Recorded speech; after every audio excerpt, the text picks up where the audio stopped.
Today, I'm going to show you a fun way to reuse all of those Amazon boxes by making smaller boxes. These smaller boxes are very useful to store things like nuts, screws, chips, microchips that is, etc, etc.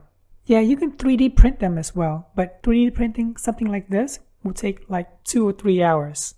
Totally not worth it when you can make one instantly using a laser for under 2 minutes. So it was one of those nights on YouTube after 11 p.m. whereby the algorithm just introduces me to weird stuff like this guy making small boxes. If you're watching this video of myself showing you how to make smaller boxes with laser engravers, chances are you're watching it after 11 p.m. as well. From his YouTube, there's a template in PDF format. We're using Amazon boxes, so the thickness of it is about 4 millimeters. That's why you're seeing these gaps right here, 4 millimeters, for them to overlap each other. And there's 2 flaps that's longer than the other 2 flaps because it's going to be overlaying on top of the 2 gaps. Using his PDF template, I converted it into LightBurn format. So we're going to make a box that's 8 centimeters by 8 centimeters with a height of 5 centimeters. I'm going to have a link down in the description section below for you to download this LightBurn template. This layer, this C00 layer, is the final cut. Since we're cutting cardboard, it's 460 speed and power of 75%. This layer right here is 800 speed and power of 50%.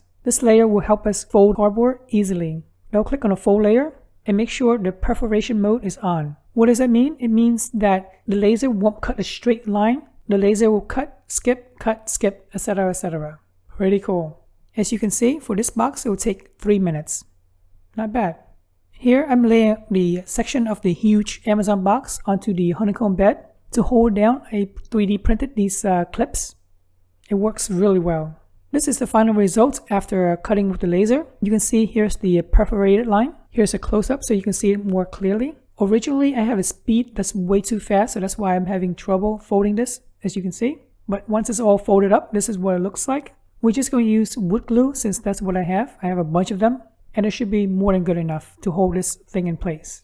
Alright, hopefully you have fun with this little tutorial on how to make your own little boxes for whatever. And don't forget to check the original video where I got inspired from. I really appreciate you guys subscribing to my channel and thanks for watching.